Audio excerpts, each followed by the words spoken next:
छोटा यूट्यूबर या वड्डा यूट्यूबर चैनल एक ही होंदा है। बिस्मिल्लाहिर्रहमानिर्रहीम, अस्सलाम वालेकुम मेरे प्यारे दोस्तों, कैसे हो मेरे दोस्तों। सब तो पहले तो मैं उन्होंने दोस्तों का शुक्रगुजार हाँ ਜਿਹੜੇ ਸਾਡੇ चैनल आंसर WS ਨੂੰ लाइक करते हैं या सबसक्राइब करते हैं या अच्छा जा कमेंट करते हैं। बड़ी खुशी होती है जो कमेंट करते हो या सबसक्राइब करते हो। ਜਿਹੜਾ भी मेरा दोस्त सबसक्राइब करे मैनू या लाइक करे ना, एक कमेंट कर दिता करे, जरा दिल ਨੂੰ बहुत खुशी होती है। ਕਰਨ ਦਾ मतलब ये है मेरे दोस्तों ਜਿਹੜਾ ਸੀ ਅੱਧਾ ਨਾ छोटा यूट्यूबर या ਵੱਡਾ यूट्यूबर। पहले छोटे ते गल करते हैं कि छोटा किनू आख्या जाता है। हालांकि चैनल एक ही होंदा है, चाहे वड्डा यूट्यूबर होवे चाहे छोटा होवे। चैनल वही सैटिंग छोटा यूट्यूबर की भी है, वही वड्डे की भी है। मसला की है कि उन्होंने दे उत्ते सबसक्राइबर आ जाते हैं, लखां सबसक्राइबर आ गए, मिलियन सबसक्राइबर आ गए। जिस तरह अपने मुबशर सदीक साहब हैं, व्यूज लखां च आ गए, हज़ारां च आ गए। छोटा यूट्यूबर का ही होंदा है कि उहदे जरा व्यूज भी घट होंदे और सबसक्राइबर भी घट होंदे।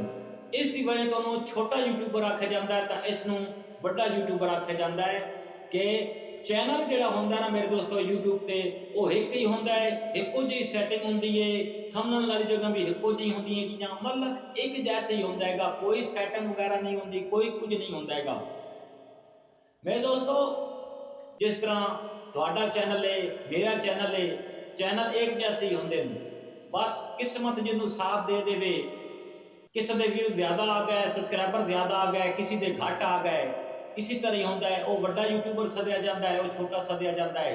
तो वड्डे जिहड़े आ यूट्यूबर असीं आखदे ना, वो भी मेरे दोस्तों एक जीरो तो शुरू होए सन। जदों ने चैनल बनाया ही ना, वो भी एक जीरो तो शुरू होए सन, तो फिर अज वड्डे। लेकिन उन्हें हिम्मत नहीं हारी, मेहनत करते रहे, अपनी मेहनत जारी रखी उन्हें। इसी तरह कोई भी यूट्यूबर है ना, अपनी मेहनत एक समझो कि ये तुहाडी मेहनत हैगी। जिस तरह इंसान मजदूरी करन जांदा ना, ये भी तुसीं इंज समझो कि एक मजदूरी हैगी। ते इहदे ते भी जितनी तुसीं मेहनत करोगे ना, इतना मेरे दोस्तों इसका भी तुहानूं फायदा मिलेगा। और सियाणे एक गल करदे हन ना कि मेहनत का फल जिहड़ा हुंदा ना मिठा हुंदा हैगा। कि मिला तो सही लेकिन देर बाद मिलता जरूर है मेरे दोस्तों। मेहनत का फल एक दिन मिलता जरूर है। अगर एक पौधा लाइए ना मेरे दोस्तों फ्रूट वाला, याद रखे करो। हम गल्लां विच गल आ गई है, घर दे विच भावें तुहाडे घर पक्के भी है ना, थोड़ी जी जगह जरूर रखी करो जिथे एक पौधा तुसीं ज़्यादा नहीं मैं कहांगा अगर लाना चाहो तुहाडी मर्जी, फल वाला पौधा जरूर लाया करो। ये याद रखा करो, जिस दे घर फल वाला पौधा लग जाए ना, चाहे अमरूद हो जाए, कोई चीज़ भी होवे, आलू बुखारे हो गए, मतलब इस तरह भावें छोटे घर ही हैं, लेकिन थोड़ी जगह जरूर रख ली, उसदे विच अपना फल वाला पौधा जरूर लाया करो। ताकि जिमें जिमें उसका फल होंदा ना मेरे दोस्तों, इसी तरह उस घर दे नूं भी फल लगता जाता है। ये याद रखा है कि फल जिहड़ा होंदा ना, जिहड़ा अल्लाह दी पैदावार होंदी ना, जिहड़े सोहणे परवरदिगार दी पैदावार होंदी, जमीन च उठ के आई हुई होंदी, उहदे मेरे दोस्तों वो फल ही होंदा है। उस घर दे विच कदी सारी जिंदगी रिजक नहीं मुकेगा, लेकिन ये नहीं करना कि उस फल नूं तुसीं ला छड्डिया है, ना पानी दिओ, ना गोडी दिओ, ना उहदे नाल गल्लां करो। गल्लां जरूर कीतियां करो, पौधिਆਂ ਦੇ ਨਾਲ खले करो, उहदे कोल वेखिया करो दे पत्तियां नूं। यही गल्लां होंदियां ने। वो खुश होएगा कि यार मैं तनहा ना, ठीक है। एक इंसान तनहा हो जाए ना तो किसी काम का नहीं होंदा। तो इसी तरह वो पौधा भी जो तुसीं घर च लाओ ना, तो उहदे नाल गल्लां कीतियां करो, उहदे पत्ते वेखी करो, उहदे जनाब अपना फल वेखिया करो, उन्होंने गोडी दित्ती करो, गोडी कीती करो, उन्होंने खाद दित्ती करो, पानी दिता करो। इस तरह वो भी खुश होएगा। बेशक एक बार करके वेख लिया मेरे दोस्तों। तो अज मेरी छोटी ये वीडियो आई कि अपने दोस्तों का शुक्रगुजार कर लवां, नाले दो चार गल्लां कर लईए। इसी तरह होंदा है मेरे दोस्तों, मिल जुल के एक दूसरे नाल बने रहिए ना, तो इंशाअल्लाह हर एक दा चैनल जरूर अगे टुरेगा। अल्लाह ताला सब नूं सलामत रखे। देखिया है कि एक दो वीडियो मैं पाईयां गईयां, विलेज लाइफ के विच बड़ा कुछ लभदा है मेरे दोस्तों। साडी मजबूरी है, बच्चे भी पालने होए, मजदूरी करन ओने आसी, लेकिन विलेज लाइफ के विच बड़ा कुछ मिलता है मेरे दोस्तों। विलेज लाइफ के विच निकलण ते दिल नहीं करदा हैगा, लेकिन की करिए कि मजबूरी इंसान नूं लै जांदी है। इंसान दे नाल मजबूरियां भी होंदियां कुछ। जिस दे 3 तो 4 बच्चे खाण वाले होण ना मेरे दोस्तों, तो उहनूं मजबूरियां बड़ियां होंदियां, टेंशनां भी होंदियां जियां। लेकिन अल्लाह ताला टेंशना अगर नेक नीयत होवे ना इंसान दी ते टेंशना अल्लाह ताला दूर कर दे। अल्लाह ताला फरमांदा है कि तू मेरे आगे झुकदा रहो, बाकी रिज़्क जाने इज्जत जाने ओ मैं तेनू देंगा, बस तू मेरे आगे झुकदा रहो।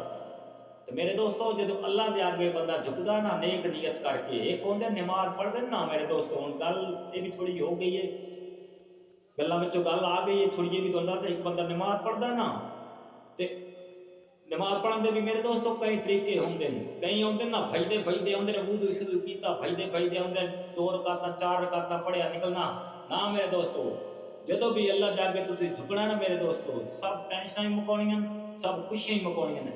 अल्लाह दे नाल अल्लाह ताला दे नाल तां तेरी गल होवे, बस तू इंज समझ के तू अल्लाह के झुक रहे हैं, अल्लाह तैनूं वेख रहे है, बस ज़हन च ये होना चाहिए।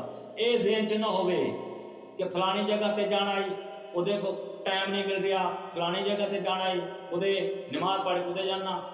ऐ नहीं सोचना मेरे दोस्तों कि मेरा कोई काम रहा पिया है मैं वो मुकाउणा है, या मैं उधर जाना है मैं वो मुकाउणा है, या मेरा पिछे दुकान खुली हैगी, या मेरा कोई मतलब कोई वगैरह वगैरह काम भी होवे ना, सिर्फ अल्लाह दे नाल गल होवे तेरी, तू अल्लाह नूं झुक रहे होवे ते अल्लाह तैनूं वेख रहे होगे, बस ए 2 गल्लां होणियां चाहिदियां तुहाडे दरमियान चो।